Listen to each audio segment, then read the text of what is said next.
மேஷராசியா நீங்க? வேகத்திற்கும் விவேகத்திற்கும் பேர் போன நீங்க 2025 ஜான்வரியிலிருந்து சனி உங்க ராசிக்கு 12க்கு வந்திருக்காருங்க. அப்படின்னா சனியின் 7.5 வருட பிடியில் நுழைய போறீங்கன்னு அர்த்தம். உங்களுக்கு முதல் 2.5 வருடம் விரய சனியா இருப்பாருங்க. அப்படின்னா அவர் உங்களோட தசபுத்திக்கு ஏத்த மாதிரி உங்களை செலவு பண்ண வைப்பாருங்க. அப்படி என்ன செலவு வரும்னு பாத்தீங்கன்னா, உங்களுக்கு ஜென்ம சனியா உங்க ராசிக்கு வரும்போது உங்களுக்கு என்ன அனுபவத்தை கொடுக்க போறாரோ அந்த விஷயத்துல இருந்து உங்களை பணம் காப்பாத்தோம்னா உங்ககிட்ட இருக்கிற சேவிங்ஸ், இன்வெஸ்ட்மெண்ட்ஸ் இதெல்லாம் இந்த விரய சனி பீரியட்ல தேவையில்லாம செலவு பண்ண வைப்பாருங்க. காதல் பற்றிய அனுபவம்னு வைங்க. ஃபர்ஸ்ட் காதல் வரும் இந்த பீரியட்ல. இப்ப வர காதல் கண்டிப்பா பிரிவுல தான் முடியும். அப்பதான் உங்களை அவர் ஜென்ம சனி பீரியட்ல அழ வைக்க முடியும். நோய் வரப்போகுதுன்னா இப்பவே ஆரம்பிச்சு ஜென்ம சனி பீரியட்ல பெருசா கஷ்டப்படுத்துவார். இந்த மாதிரி ஒவ்வொருத்தருக்கும் ஒவ்வொரு அனுபவம். நல்ல பிசினஸ் பண்ணிட்டு இருக்க ஒருத்தர் ரோட்டுக்கு வரதுக்கும் வாய்ப்பு கொடுப்பாரு. கடந்த 1 வருஷ காலத்துல ஆல்ரெடி அஸ்வினி நட்சத்திரக்காரர்கள்னா சொன்ன மாதிரி அவங்களுக்கு புது நபர்களோட அறிமுகம், பண விரயம், தேவையில்லாத ஃபீல்ட்ல இன்வெஸ்ட் பண்றதுன்னு ஆல்ரெடி அவங்கள ட்ராப்ல மாட்டி விட்டுருப்பாரு. இந்த வருஷம் ஆரம்பத்துல இருந்து பரணி நட்சத்திரம் முதல் பாதத்துல இருக்கிறவங்க ஃபேஸ் பண்ண ஆரம்பிச்சிருப்பீங்க. அவர் கொடுப்பதை கொடுக்கதாங்க செய்வார். நம்ம எப்படிங்க உஷாரா இருக்கணும்? ஃபர்ஸ்ட் அத சொல்லிடுறேங்க.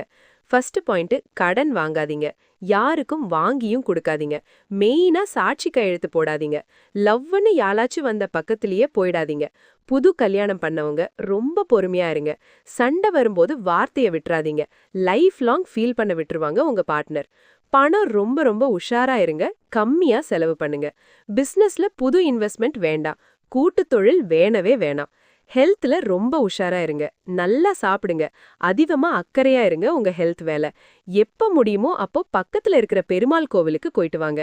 கோர்ட் கேஸ்னு ஆல்ரெடி இருந்த நமக்கு நிறைய செலவாகும். ஆனா சொல்யூஷன் கிடைக்காது. புதுசா வர எந்த உறவையும் ஏத்துக்க வேணாம்.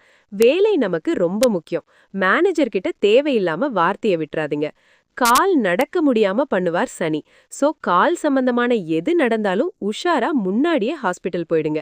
நல்ல விஷயம் என்னன்னா இந்த சனி மீது குரு பார்வை விழப்போகுதுங்க. அதனால நான் சொன்ன செலவுகள் சுப செலவுகளா மாறும்.